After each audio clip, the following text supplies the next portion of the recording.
go ahead. You're muted.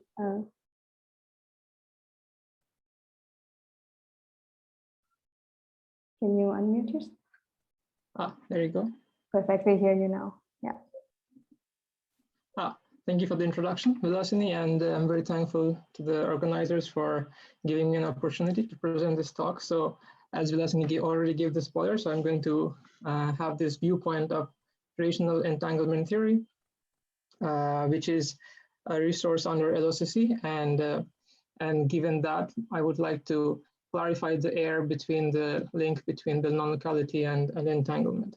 So I'm also thankful to David because he very, very interestingly mentioned many of the things that I did not discuss in my presentation. So I took it for granted from David. So, all right. So firstly, so in my pictures, the solid lines, they represent quantum systems, and the double lines, they represent classical systems. So thinking about a Bell scenario, so we have this quantum state rho AB, and we have local operations of Alice and Bob, and we have this classical input X, Y, and classical output A and B. And along with that, we can also perform some shared randomness. So when we're talking about the Bell non-locality or Bell locality of a quantum state, we say that the bipolar quantum state is Bell local if I can apply an LOSR superchannel to make boxes which are classical boxes, which are all LOSR. So I cannot do anything more, right? So in the same sense, if I have a bipartite quantum channel, then I say this quantum channel is Bell local. If I can apply an LOSR superchannel, so this is an LOSR superchannel with LOSR pre-processing and LOSR post-processing. Of course, I do not need the shared randomness in the post-processing because I can transmit it through the environment system here. And if by all choices of E and F and all possible kinds of measurements, everything that I can generate all have this, everything looks like this bipartite classical LOSR box, then I say that my NAB is Bell local. However, if I can generate something more, then I say that they are Bell non-local. Right, so essentially these bipartite classical channels, if they're Bell local, would be given by this stochastic matrix, which is this probability distribution, which is a sum over convex combinations of product probabilities. And in terms of resource theories, we say that this is basically a conversion on the left-hand side of the picture. This is basically a conversion of this bipartite quantum state into this box. So this is a conversion of a static quantum resource to a dynamic classical resource. And with the same terminology, I can say that this conversion is the conversion of a bipartite quantum dynamical resource to a bipartite classical resource, dynamical resource. Right. Okay. Now, there are some comments on LOSR. We feel that LOSR does not tell the whole story. Why? For example, if I think about this shared randomness here, so in some scenarios, the shared randomness is thought about. There is some referee, and this referee is giving out classical randomness to Alice and Bob. But how about a scenario where there is two sources of this shared randomness? So how does Alice and Bob decide how to choose or which one they use? So in order to choose that, they have to classically communicate. Okay, one can say, okay, I don't need a referee. What can happen is that Alice and Bob has already met in the past where they took their shares of this entangled state, and there they decided everything of how to execute their protocol. But in that case, even that information is missing here, because if they did something in the past, then that has to be shown in this protocol with the tensor product of some history register as a part of this protocol. So we feel that LOSR does not tell the full story in this scenario. And then there was this stunning work by Werner, who found that there exist these bipartite entangled states that do not exhibit non-locality. And as David mentioned already, that they can, after performing some local filtering, which means there needs to be a pre-LOCC. So the bipartite quantum state has to be probed into some pre-LOCC, and then by some post-selection measurements, they can do valid Bell inequalities, which was this work, I think. So Massanis and others, they show that every entangled states can valid the Bell inequalities if bipartite entangled states, if a pre-LOCC processing channel has to be can be allowed, right? All right, so but LOSR does not allow this because there is classical communication is forbidden. Now, another thing is that LOSR, if you want to perform LOSR, then we have to think about this locality loophole. So the time it takes for light to come from Alice's side to Bob's side has to be much, much more than it requires to execute these local operations. Otherwise, one could violate Bell inequalities even without having a resource, for example. So this means that Alice and Bob, they need a strategy or to execute their operations in a very time sequenced manner. And the picture of LOSR does not have that because Alice and Bob, they do not know when to perform the local operations. Well, in experiments, it's always done with some kind of a third party who is like observing, hey, this is where you have to do, this is where the output comes. But what if only Alice and Bob are there and they have to figure it out on their own? Because in the picture here, we only have Alice and Bob. So we needed something, a framework to understand that. And also there are, as this is also something that David mentioned, so there is anomaly of non-locality where like partially entangled states exhibit more Bell violation than maximally entangled states. So there are some things here. So what we actually desire is that I have a bipolar quantum state and I want to probe it into a pre-LOCC, and then I want to perform these local measurements. But this is not something, so I don't want to do this just to force things to work. So this, first of all, has to capture the traditional LOSR theory, because LOSR theory already explains a lot about Bell non-locality. And secondly, this also has to be an implementation in space-time. So it has to be properly time sequenced, and all of this should be carried out independently, like by Alice and Bob. So there shouldn't be any third party involved in this. All right, and also it should have a clear operational meaning, right? Because if I have a pre-LOCC and then I suddenly stop it. So for certain, just because I want to have local filtering, so what I'm doing is that I'm telling Alice and Bob, okay, you can classically communicate. Now you can, now after you have performed this local filtering, you suddenly stop it because I have to take care of this local loophole. So that seems more to be an artificial restriction to force things to work out. So there needs to be a framework from which this emerges naturally. And of course, the anomalies should also vanish. But if I have a pre-LOCC here, it would clearly vanish, because then I can transform to any partially entangled state from a maximally entangled state. Right, okay. So in order to answer this question, we take the tool from dynamical research theories. So essentially, we have access to a set of free operations. And these free operations, whatever we can create, and the identity is a part of these free operations, and whatever we can generate, all these boxes or objects, these are called my free objects. And whatever I cannot generate are called the resource objects. And resources are our friends because they help us to help us in information protocols, right? Okay, so this is dynamical resource theory. Now, what are the objects for our study here? So the objects are bipolar processes. Now, let me explain what a bipolar process is. So a bipolar process is a quantum channel that has an additional information with it. It's an additional information of is how much time does it take for an information to travel from the input of the quantum channel to the output of the quantum channel. So here, Alice is red and Bob is blue. And Alice is located at a space-time point of xa0, t0. Bob is located at a space-time point of xb0, t0. So this is the input of the channel. And then the output, conversely, is this. And this is color-coded. So the location doesn't really matter too much. So only the time matters. So the green means it's the same time at the input, and the brown means it's the same time at the output. So we recognize that this has to be in some points in space-time, and the bipolar process is a quantum channel associated with this information of time delay. So, and I can think of this as, if I think of a bipolar process, then I can think that, okay, any bipolar process can be made out of local processes, classical communication, and shared entanglement. Now, shared entanglement does not take time. Well, it takes time to make an entangled state, but here we're talking about the execution. So the execution of an entangled state, you just have to probe it in, so it doesn't require any time. Classical communication takes time because it needs light needs time to travel from Alice to Bob.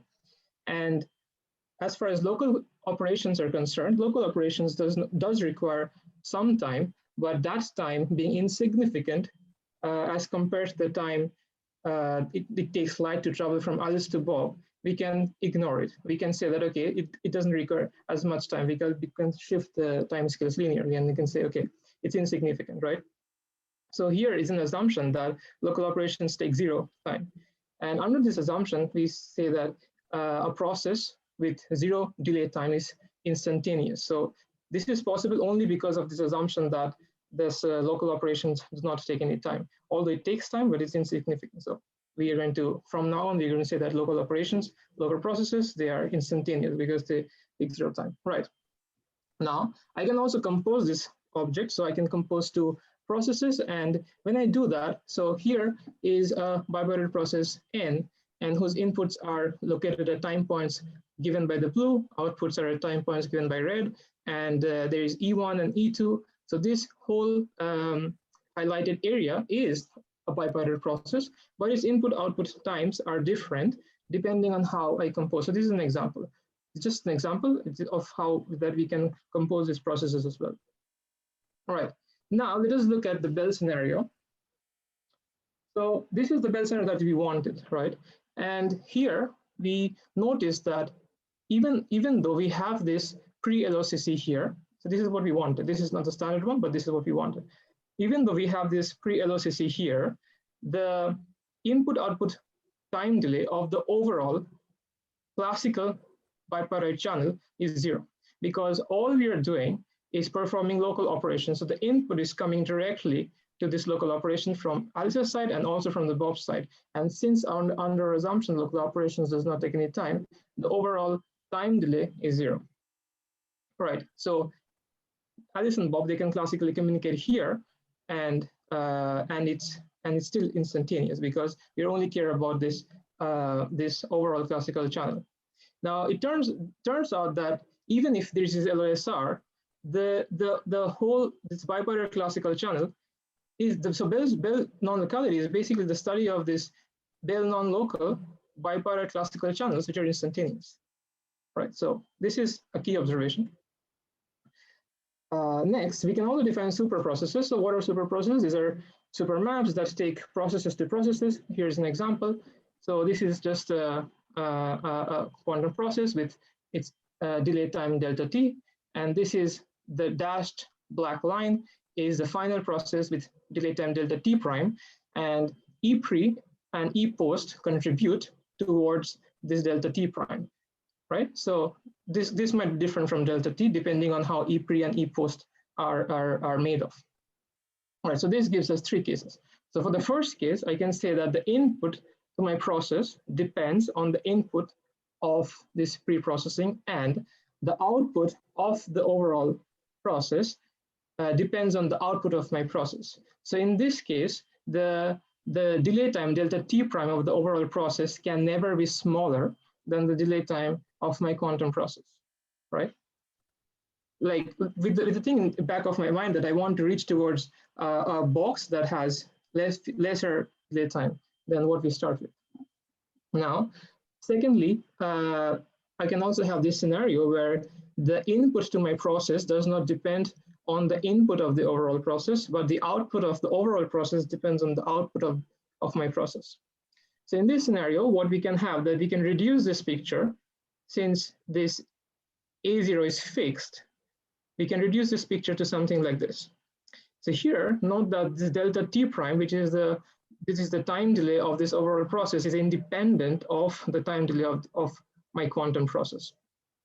All right, and this is very interesting because it can happen that the time delay of my bipolar process is quite large. However, the time delay for my E post is quite small. So this is a construction where I can achieve towards lesser delay time, right?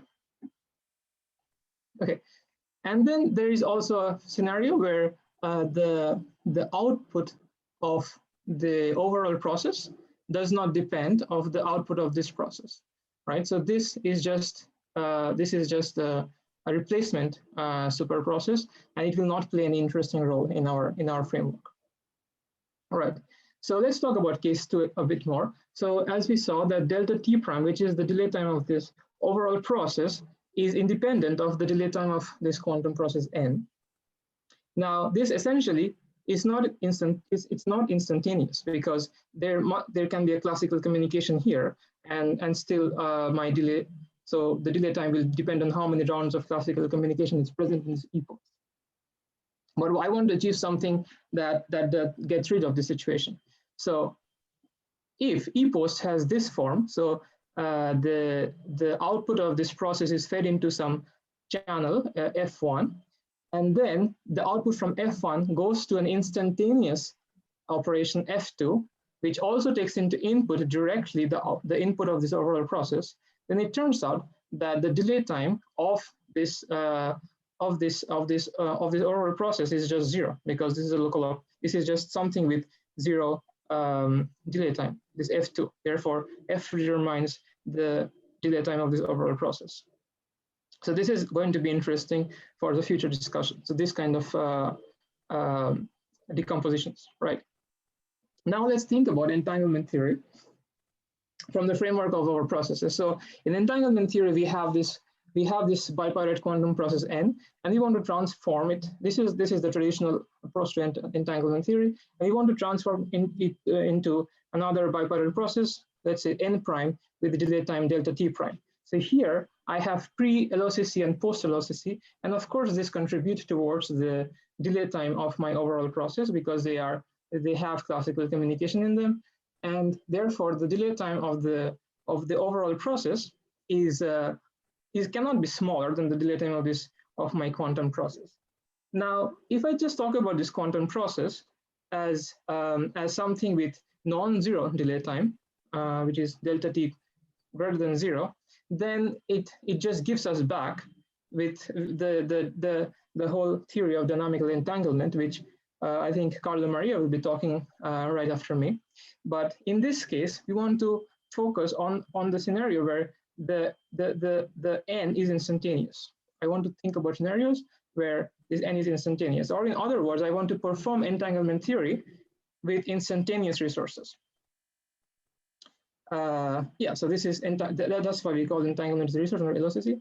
But we want to find out we want to carry out entanglement theory with instantaneous resources. So if we want to do that, then the first free operation looks like this. So here, assume that delta t is the delay time of this quantum process n, but we wanted that the overall quantum process to be not contributing towards the delay time.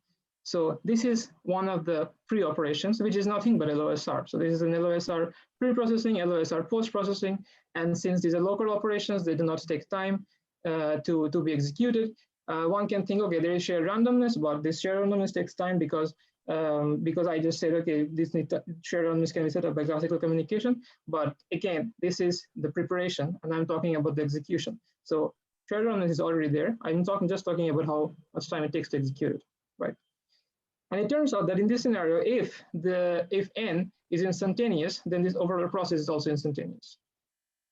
This is what we wanted. However, we can do more. We also have another free operation where I allow n to undergo some pre-LOCC processing given by this pre-LOCC maps, and the input of the overall process is directly fed into my free operations here. So this is all quantum, by the way, because this is solid lines. But this is and if it turns out that these free operations are measurements, then the inputs and outputs are will be classical, then it gives us back the Bell scenario. So, but for now, there is no need to consider Bell scenario because I'm just talking about the construction of these free operations in the most general case. Okay. So this is another thing, right? So we have access to this pre-LOCC now. Now this comes naturally from this framework. So I'm not saying, okay, this is not based on some arguments of what I want Alice and Bob, what I want to allow to Alice and Bob, but this is something that my framework just gives me for free. Great. And also here in this frame, in this free operation, it does not matter what is the delay time of my quantum process n, because at the end, I'll always get something which is instantaneous, because this is only local operation. So this is the case 2 that we spoke about earlier, right? Okay. Now, if I think about entanglement theory and Bell non-locality as resources, then entanglement, we said that entanglement is a resource under LOCC, because if I have a bipartite process, so this is also the resource I'm talking about, the resources of our resource theory. So this is if I have a bipartite process n delta t, and it can be converted to another bipartite process n prime delta t prime under an LOCC super process, but it cannot be created from scratch. Then I said that, okay, n prime delta t prime is a resource under LOCC, right? Now, if I talk about Bell non-locality, then we notice that we're talking about the same thing. So we have a bipartite process, and we want to convert it into a bipartite classical channel with 0 delay time. So it's a bipartite classical dynamical, which is instantaneous, right? So instantaneous channel, which is classical, because X and Y are classical in my notations and AB are quantum. But at the same time, it cannot be created from scratch under the same set of free operations. And therefore, Bell non-locality is also a resource under LOCC. And this gives us a picture that both entanglement and Bell non-locality are nothing but they belong to the same species. They are resources under LOCC. Okay, so if that is understood, then let's go back to the simple scenario where n is rho.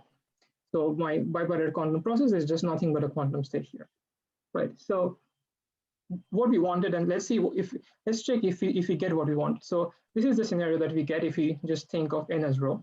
Now, do we have traditional LOCC theory? Yes, because I have access to this pre-LOCC now. And once we have this channel pre-LOCC, then Alice and Bob they can set up shared randomness on their own because it's free. It comes free with LOCC. Does this implementation allow a protocol to happen in space-time? Yes, because they have access to this pre-LOCC, then Alice and Bob can communicate with each other, and they can exactly determine when they're going to perform these local operations, exactly when they're going to probe this quantum state, exactly when the output will come out, and they can all make this strategy, or if they want to have more complicated scenarios, they can all perform because they have access to it, right? Does it have a clear operation meaning? Well, we would like to think yes, because in the case of LOSR, as I mentioned before, there are this open to interpretation of how this shared randomness is being shared, is being implemented. Now here, what we only require is that Alice and Bob, they have access to this IID source and a telephone, that's all. And the whole protocol, they can carry it on their own. And there's no need for an external intervention to help them to do anything. So it's not open to interpretation, it's very clear. Now, does the anomalies of non-locality vanish? Yes, because now phi plus can be, like, for example, the maximally entangled bipolar state here can be probed and turned into any partially entangled states, and that can violate Bell inequalities maximally. And that is also without any artificial restriction. So it's because these are the set of free operations that Alice and Bob can perform. So it's not that I'm putting an artificial restriction. Now, this is the time up to which we can perform classical communication, and then I cannot perform classical communication. This is more like, these are the set of my free operations. This is what I can do. Because at the end of the day, Alice and Bob, they want to create a bipartite classical channel which is instantaneous. And this is all that they can do with it, right? Okay, so an interesting thing that we observed is that the bipartite classical swap in our swap process, this is a classical swap, is free. Why? Because although it violates the Bell inequalities, it is not instantaneous. So this is something which is very interesting. In other resource theories, this swap is considered as a maximal classical resource, but here it's free. But if one can realize this classical swap in such a way that this whole overall process is instantaneous, only then this swap will embody a resource in our framework. So in order to be a resource, the objects have to be both classical instantaneous and also violate the Bell inequalities. So anything that does not. Oh, sorry to interrupt. You have less than a minute. Yeah. All right. Yeah, I'm almost there. Okay. So anything that is a resource has to be instantaneous and also violate the Bell inequalities. All right, okay. So finally, if I think about resource theories in general, then there are classifications of resources that can happen. So resources can be classical or quantum. It can be noisy or noiseless, static or dynamic, private or public, instantaneous or non-instantaneous from our framework, right? So this is a new addition to the description of resource theories, instantaneous and non-instantaneous, depending on these delay times. If I think about entanglement and how it fits into, so I know that entanglement can be static or dynamic. We know that it can be noisy or noiseless. And now we also know that it can be instantaneous and non-instantaneous. And just by virtue of that, it can also be classical or quantum. And where does Bell nonlocality fit in this? So Bell nonlocality is nothing but it's classical, dynamic, instantaneous entanglement. So this is what is the connection that we try to make between Bell nonlocality and entanglement. So Bell nonlocality, in our view, is just nothing but a sub-theory of dynamical entanglement theory. All right, thanks for listening. Thanks very much, Kuntal, for the very interesting